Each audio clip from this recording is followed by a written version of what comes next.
The next topic that we are going to study is acceleration or the rate of change of velocity. The measure of rate of change of velocity is called acceleration.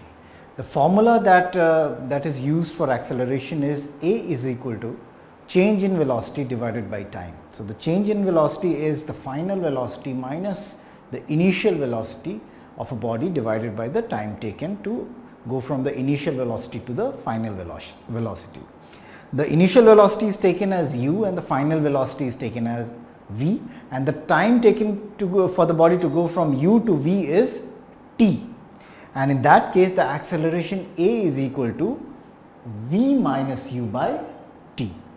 So, the acceleration is you take the change of velocity, that is v minus u, and divide it with time. So, it is the rate of change of velocity.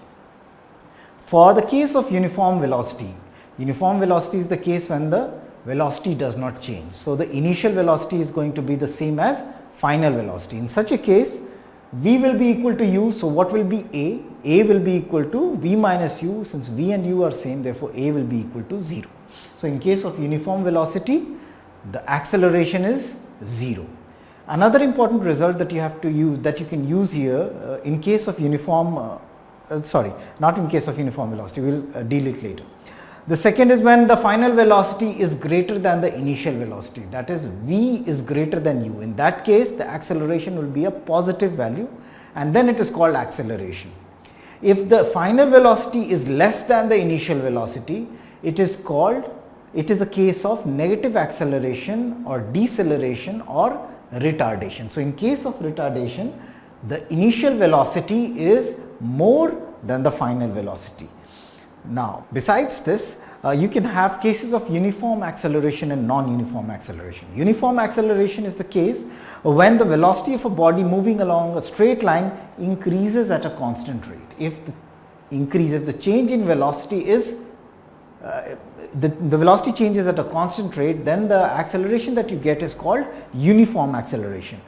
For example, when you drop a body from a height and it falls towards the earth's surface under no other force except the gravitational pull of the earth, in that case the body gets pulled towards the earth with a constant acceleration, that is called the acceleration due to gravity, and its value close to the equator is 9.8 meters per second square. So, in this case the rate of change of velocity remains the same. So, the velocity changes at the uniform rate.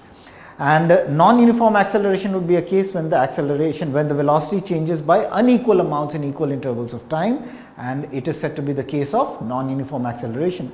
Generally, all kinds of practical motions, when we drive in a car or on a bus, they are all examples of non-uniform motion, because the speed of the car does not remain the same. The velocity keeps on changing. You keep on pressing the brakes or the accelerator, so it keeps changing. The rate of change of velocity, velocity does not change in equal amounts for equal intervals of time. So, all those practical motions are generally considered to be a case of non-uniform motion, but for uniform motion you can consider the free fall or the fall of any body towards the earth's surface under the action of only the gravitational pull of the earth. That is a case of uniform acceleration. So, this is what it says. It says that in case of free fall of an object like dropping of a ball from a building, the acceleration is constant and it is approximately equal to 9.8 meter per second square, and the value of this acceleration is called acceleration due to gravity. Retardation is the case when just when I repeated in the last slide, the retardation is the case when the initial velocity is more than the final velocity, that is u is more than v. In that case, v minus u will be negative. Now, this would mean that retardation is a case of negative acceleration, but all negative acceleration is not retardation. Every retardation is a negative acceleration, but all negative acceleration is not essentially retardation. I will explain it to you how. Acceleration, just like velocity, is a vector quantity. So, there is a sense of direction to it. So, it will be plus and minus depending on the sign convention that you are using. Whichever direction you are taking, positive or negative, the sign of acceleration will depend accordingly. Now, suppose you take a ball to a certain height and you drop it. In that case, the body is getting accelerated towards the center of the earth, towards the surface of the earth, because of the gravitational pull of the earth. So, the acceleration is acting downwards. if you take the origin as the top floor, as the roof of the building, and the positive direction in the upward direction and the negative direction in the downward direction, then in that case the acceleration due to gravity, which I just said is 9.8 meters per second square, the value is going to be negative as per the sign convention when it is falling downwards. So this g will be written as minus 9.8 meter per second square, signifying that the downward direction is taken to be negative and the upward direction is taken to be positive. So the acceleration here comes out to be negative. But is it a case of retardation? Of course not. When you drop the ball, the initial velocity is 0. As it goes down, its velocity goes on increasing. So this is not a case of retardation. This is a case of acceleration. But the negative sign in acceleration has come because of the choice of direction. You have taken the positive direction as up and downward direction as negative. Hence, you are prefixing minus sign in front of 9.8 meter per second square. So here this is a case of a negative acceleration, which is not retardation. Retardation, to find out if a body is retarding, the only way to find it out is by checking whether the initial velocity is more than the final velocity. It is only then that the body is said to be retarding. Just by looking at a negative acceleration you cannot deduce. But yes, if it is said that the body is retarding, then you can say with certainty that the acceleration that you would get would be a negative value. So in this question, what do we have to do? We have been given the chart that tells you about the velocity of a body at different intervals for different time intervals, and we have to find out the interval in which the acceleration is going to be the same as in the interval 0 and 1 minute. The time is given in minutes and the velocity is given in kilometers per hour. So we have to, what do we have to do? We have to find out the acceleration in each of the intervals. So between 0 and 1. What is going to be the acceleration? For 0 and 1, the initial velocity is 0 and the final velocity is 30 kilometers per hour. What is the time span? It's 1 minute. So V minus U would be 30 minus 0, that's the initial velocity, divided by the time. If I keep it in, we will have to change the minute into hour. So 1 minute will be 1 by 60. That's going to be 30 into 60 kilometers per hour. That's 1800 kilometers per hour square, because this is kilometers per hour and this is again hour, so it will be kilometers per hour square. Between 1 to 2, what will its value be? It will be 45 minus 30 divided by 1 by 60. So it will be 45 minus 0 divided by 1 by 60, which is 45 into 60, and that's 2700 kilometers per hour square. Between 2 to 3, its value is going to be 75 minus 45, that's 30 into 60, that's 1800 kilometers per hour square. Between A, 3 and 4, what is its value going to be? It's going to be V minus U. So 60 minus 75 is minus 15 into 60, that's minus 900 kilometers per hour square.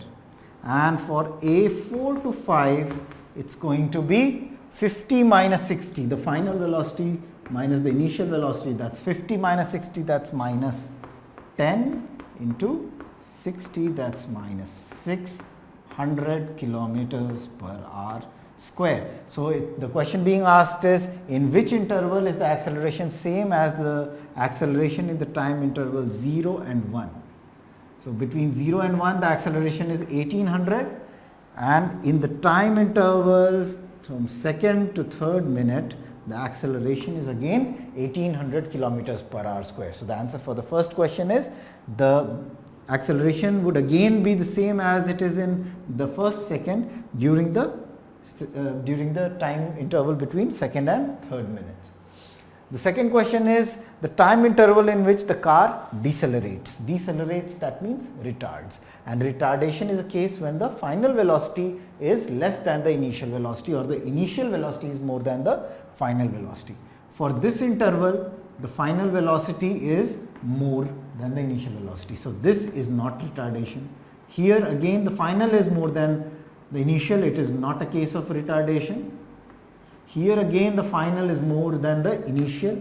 Here the final is less than the initial. So between the third and the fourth second, that is when the acceleration comes out to be negative because of decrease in velocity. We have to say that during these two time intervals the body is decelerating or retarding.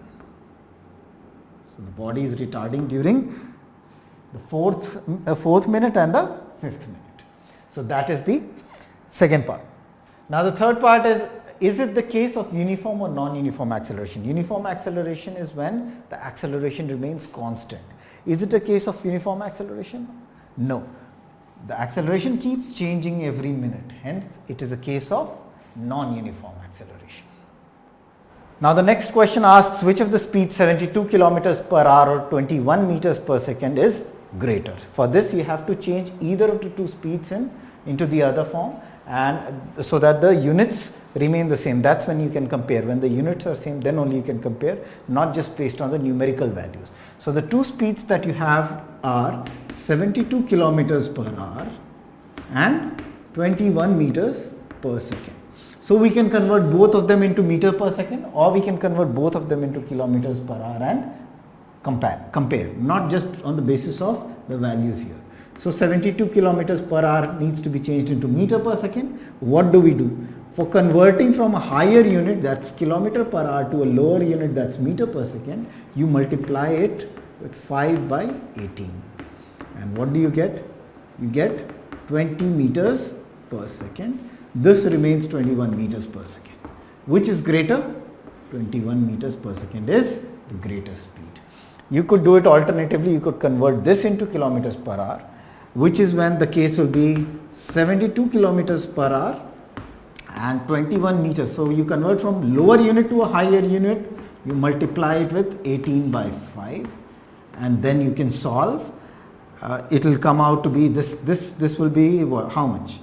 21 by 5 is going to be 4.2 into 18, so it's going to be more than 72 kilometers per hour, because 18 into 4 is 72. So 4.2 into 18 will be greater than 72, and here you have 72 kilometers per hour.